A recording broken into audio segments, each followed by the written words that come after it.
So in the previous video, I published this. Notice the people, notice the public. This is Article 2 of the Articles of Confederation. Every time I read this, I want to give you my thoughts on this. Article 2 of the Articles of Confederation reads, each state retains its sovereignty, freedom, and independence. So, when you're sovereign, when you're free, and you are independent, you are not bound by anything. Nothing binds you except by what you choose, like a spouse, children, your work, that kind of thing. When it comes to law, when you retain your sovereignty, when you retain your freedom, when you retain your independence, you don't have powers, jurisdictions, and rights. You're outside of that. Here's the best I can do to give you the handwritten, the actual document itself.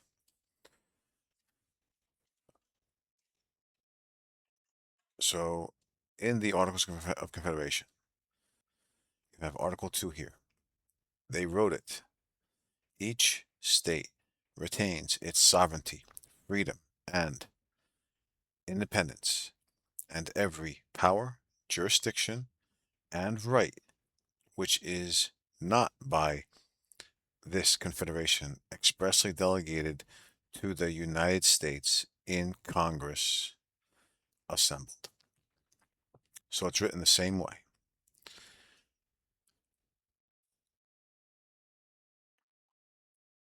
Here it is here. Each state retains its sovereignty, freedom, and independence, and every power, jurisdiction, and right which is not by this Confederation expressly delegated to the United States in Congress assembled. So, if you really look into it, it makes sense. But it doesn't make sense. I'm saying this sentence here can be read in more than one way. It says each state retains its sovereignty, freedom, and independence, and retains every power, jurisdiction, and right which is not by this Confederation expressly delegated to the United States in Congress assembled, which means each state retains every power, jurisdiction, and right which has not been or will not be expressly delegated to the United States in Congress assembled in the later parts of the document. But it doesn't say that here. This is Article 2. What it should say is each state retains its sovereignty, freedom, and independence. Okay. This should be not just a comma. This should either be a period or a semicolon. And every power, jurisdiction, and right which is not by this Confederation shall be expressly delegated to the United States in Congress assembled. Shall be expressly delegated to the United States in Congress assembled, or which is not by this Confederation expressly delegated shall be to the United States in Congress assembled. It's one of these two ways, or you can leave it as this, but you see, United States is a compound noun. It's a title. It's not describing the states. It is the actual existence of the entity. So when it says, and every power, jurisdiction, and right, which is not by this Confederation, expressly delegated to the United States, which means it's a whole different entity. The United States cannot be in Congress assembled because Congress is the United States. This should be small case. United States. This should be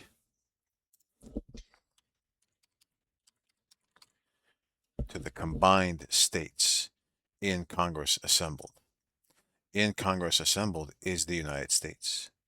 This is the United States. United States in Congress assembled. It doesn't exist. It's an oxymoron.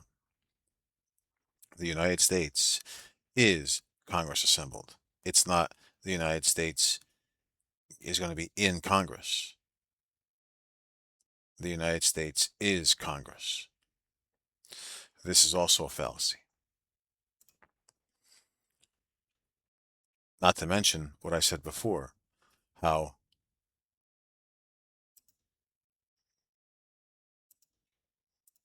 power, jurisdiction, and right are not sovereign, free, and independent.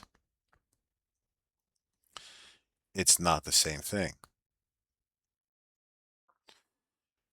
When you are sovereign, when you are free, and when you are independent, you don't care about power, jurisdiction, and your rights. It's two different things. Each state is retaining its sovereignty, freedom, and independence, and it wants to play the game. When you are sovereign, free, and independent, you don't want to be in the game, but it's saying it wants to be out of the game and then be back in the game. They want to eat their cake and have it too. When they're trying to say each state retains its sovereignty, freedom, and independence, and when in Congress assembled, they will retain every power, jurisdiction, and right. So when each state is combined to be in Congress assembled, then it retains its power, jurisdiction, and right. That's what this is trying to say, but it's not saying that. It's not saying that because this is capital and it's trying to keep both. Each state retains, and then every power, jurisdiction, and right, which is not by this company. So it should stay. This is what it should say. Each state retains its sovereignty, freedom, and independence. Sovereignty, freedom, and independence. And when in confederation, shall retain every power, jurisdiction, and right expressly delegated with the United States, with the combined states, with the confederated states in Congress assembled. This is what it should say, but it's not. It's got this not here, which is not by this confederation expressly delegated to the United States in Congress assembled. This is gibberish. It should have shall be expressly delegated to the United Combined States in Congress assembled. Combined Confederated States in Congress assembled. This is what this document should say.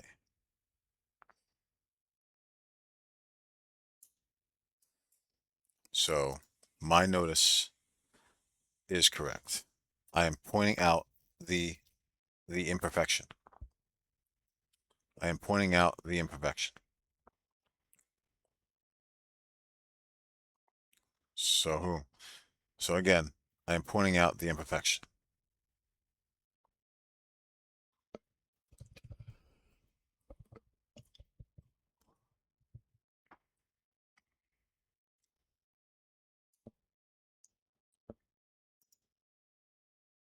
So again, this still stands. And doesn't have to have when. Each state retains its sovereignty, freedom, and independence, and in confederation shall retain every power, jurisdiction, and right expressly delegated with the United States in Congress assembled. This is how it should properly say. Because if I don't say what it properly says, then anything I say up here that is wrong can just be rebutted and saying what I'm saying is less than truth.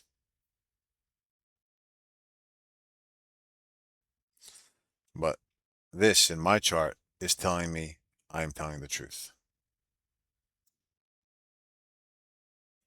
So each state retains, each state keeps its sovereignty, its freedom, and its independence, as well as every power, jurisdiction, and right, which is not by this Confederation expressly delegated to the United States in Congress assembled. That's what this is saying. However, when you have your sovereignty, when you have your freedom, when you have your independence, you are above the powers, jurisdictions, and rights of wherever you are. In law, you are a king when you have your sovereignty, your freedom, and independence. In order for you to have your powers, your jurisdiction, and your right, you give it to a lesser authority. You give it to a lesser entity. Okay? The spirit above you has more power than you do. However, you have more power than lesser animals. Lesser animals think you are sovereign. You have every power in the world. Just as you think the spirit is sovereign, free, and independent. Doesn't have powers, jurisdictions, and rights.